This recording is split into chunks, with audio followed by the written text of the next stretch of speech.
I will read the question first. The question says, from the top of a tower, a ball is thrown vertically upward, which reaches the ground in 6 seconds. A second ball thrown vertically downward from the same position with the same speed reaches the ground in 1.5 seconds. A third ball released from the same location will reach the ground in dash dash dash second. यानी किसी tower के top से, किसी tower के शिखर से, उसके छत से पहले बॉल को किसी वेलोसिटी के साथ ऊपर उछाला जाता है, तो उस बॉल को जमीन पर वापस आने में 6 सेकंड का समय लगता है, बॉटम ऑफ द टावर तक पहुंचने में 6 सेकंड का समय लगता है। दूसरा बॉल को नीचे की ओर फेंका जाता है उसी स्पीड से जिस स्पीड से पहले बॉल को ऊपर की ओर उछाला जाता है, दूसरे बॉल को उसी स्पीड से नीचे की ओर फेंका जाता है, तो उसको जमीन तक पहुंचने में, ग्राउंड तक पहुंचने में 1.5 सेकंड का समय लगता है। और एक तीसरा बॉल भी है जिसको टॉप ऑफ द टावर से जस्ट रिलीज कर दिया जाता है, with the initial velocity u equal to 0। Release करते हैं। क्वेश्चन ये कहता है कि थर्ड बॉल को ग्राउंड तक पहुंचने में, this is the ground level, third ball को ग्राउंड तक पहुंचने में कितना समय लगेगा। यानी फर्स्ट बॉल के लिए जितना इनिशियल वेलोसिटी है, ऊपर की ओर है इनिशियल स्पीड, सेकेंड बॉल के लिए भी इनिशियल स्पीड उतना ही होगा, खाली डायरेक्शन का अंतर है। This is the first ball और this is top of the tower, ये टावर का टॉप है, दिस लेवल, ये टावर का टॉप है। यहां से फर्स्ट बॉल को ऊपर की ओर उछाला जाता है तो किसी हाइट पर जाकर के वो फिर वापस आना शुरू होगा और ये वापस जमीन पर आकर के गिरेगा। दूसरे बॉल को उसी स्पीड के साथ नीचे की ओर फेंका जाता है जिस स्पीड के साथ पहले बॉल को ऊपर की ओर उछाला गया था। तो पहले बॉल को 6 सेकंड लगता है जमीन तक पहुंचने में, ग्राउंड तक पहुंचने में, दूसरे बॉल को 1.5 सेकंड लगता है ग्राउंड तक पहुंचने में। तो क्वेश्चन यह है कि तीसरे बॉल को जस्ट रिलीज कर दिया जाए टॉप ऑफ द टावर से, तो उसको कितना समय लगेगा जमीन तक पहुंचने में, ग्राउंड तक पहुंचने में, ये क्वेश्चन। अब जरा इस चीजों को एनालाइज करते हैं यदि हम, तो हम पाते हैं कि फर्स्ट बॉल को जिस स्पीड से ऊपर की ओर उछाला गया था, इस लेवल तक आते आते ये वापस फिर इसी लेवल पे आएगा, टॉप ऑफ द टावर के लेवल पर। तो इसका स्पीड अगेन, फर्स्ट बॉल का स्पीड सेम होगा, जस्ट डायरेक्शन का अंतर होगा। जिस स्पीड से इसको ऊपर की ओर फेंका जाया गया था, टॉप ऑफ द टावर तक पहुंचने के बाद, यहां तक पहुंचने के बाद इसका स्पीड फिर यू ही हो जाएगा। फर्स्ट बॉल की मैं बात कर रहा हूं, जब ये टावर के टॉप के लेवल में पहुंचेगा, वापस डाउनवर्ड जर्नी की मैं बात कर रहा हूं, तो इसका स्पीड यू ही होगा, जिस स्पीड से इसको फेंका गया था वही स्पीड फिर वापस इसको मिल जाएगा। ये डायरेक्शन का अंतर होता है, ये बात हम जानते हैं।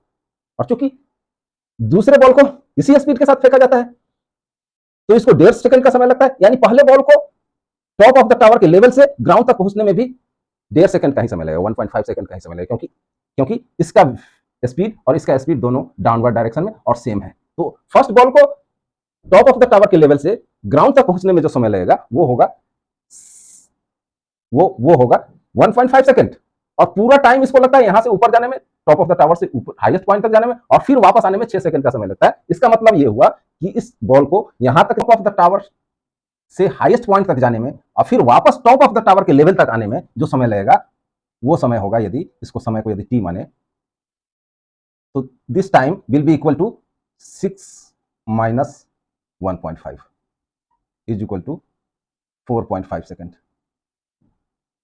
इतना समय लगेगा फर्स्ट बॉल को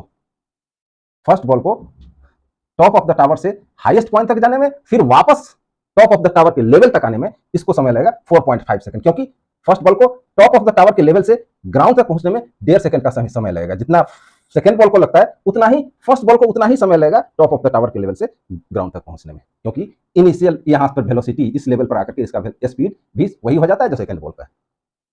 यानी फर्स्ट बॉल को यहां टॉप से हाईएस्ट पॉइंट तक जाने में और फिर वापस इस लेवल तक आने में, टॉप ऑफ द टावर के लेवल तक आने में 4.5 सेकंड का समय लगता है। यानी हम बोल सकते हैं ये अपवर्ड जर्नी और डाउनवर्ड जर्नी ये दोनों मिला करके 4.5 सेकंड लगता है। यानी खाली अपवर्ड जर्नी का यदि बात करें तो इसका आधा लगेगा।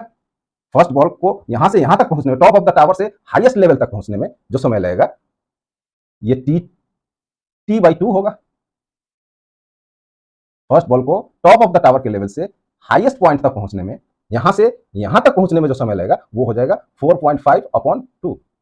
This will be equal to 4.5/2 is equal to 2.25 second. 2.25 second लगेगा फर्स्ट बॉल को टॉप ऑफ द टावर के लेवल से हाईएस्ट पॉइंट तक जाने में। अगर इतना समय लगता है फर्स्ट बॉल को यहां टॉप ऑफ द टावर के लेवल से हाईएस्ट पॉइंट तक जाने में, तो इसका इनिशियल स्पीड क्या था? इतने समय इस पॉइंट पर इसका वेलोसिटी, फाइनल वेलोसिटी 0 होगा, v इज इक्वल टू 0, क्योंकि यहां पर जाकर के ये बॉल रुक जाता है। इनिशियल स्पीड यदि u हो तो फर्स्ट बॉल के लिए हम लिख सकते हैं, we can write for the first ball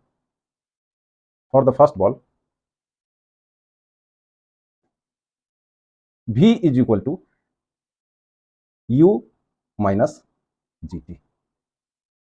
ये वाला फॉर्मूला अप्लाई करते हैं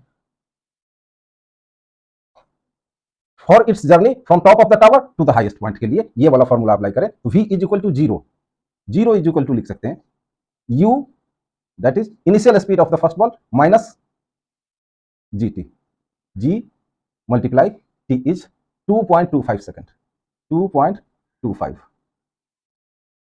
यहां से इसको हम लिख सकते हैं u is equal to 2.25 g metre per second. यानी फर्स्ट बॉल को इस स्पीड के साथ ऊपर की ओर उछाला गया था। फर्स्ट बॉल को 2.25 g मीटर पर सेकेंड के स्पीड से ऊपर की ओर उछाला गया था। इसका मतलब यह हुआ कि सेकेंड बॉल को भी इसी स्पीड के साथ नीचे की ओर थ्रो किया गया था, फेंका गया था। सेकेंड बॉल को भी, क्योंकि क्वेश्चन में दिया हुआ है कि जिस स्पीड से इसको ऊपर की ओर फेंका जाता है, सेकेंड बॉल को उसी स्पीड के साथ नीचे की ओर गिराया जाता है। सेकेंड बॉल के केस में भी u इज इक्वल टू कितना होगा? 2.25 g मीटर पर सेकेंड ही होगा।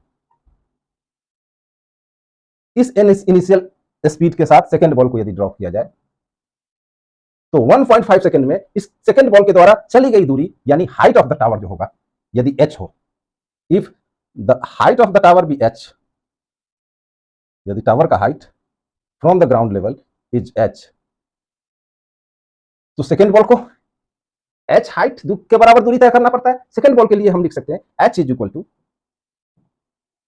ut, u t2 second ball है, add half g t2 square. t2 1.5 second है, ध्यान रहे। इसको लिख सकते हैं u हम पता कर चुके हैं 2.25 g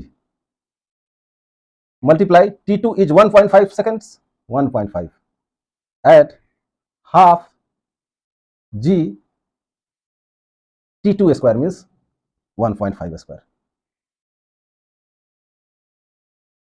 इज इक्वल टू लिखा जा सकता है, ये भी 2.25 g है, इसको लिख सकते हैं 2.25 g multiply 1.5 add 0.5 multiply 2.25 g। 1.5 square is 2.25 multiply g, 1/2 is 0.5 is equal to 2.25 g common ले लेते हैं तो ये बचेगा 2.25 g multiply 1.5 add 0.5 is equal to 2.25 g multiply 2. It can be written as 4.5 g is equal to 4.5 multiply 10 g, value of g is equal to 45 meter. So 45 meter is the height of the tower. Height of the tower is equal to 45 meter.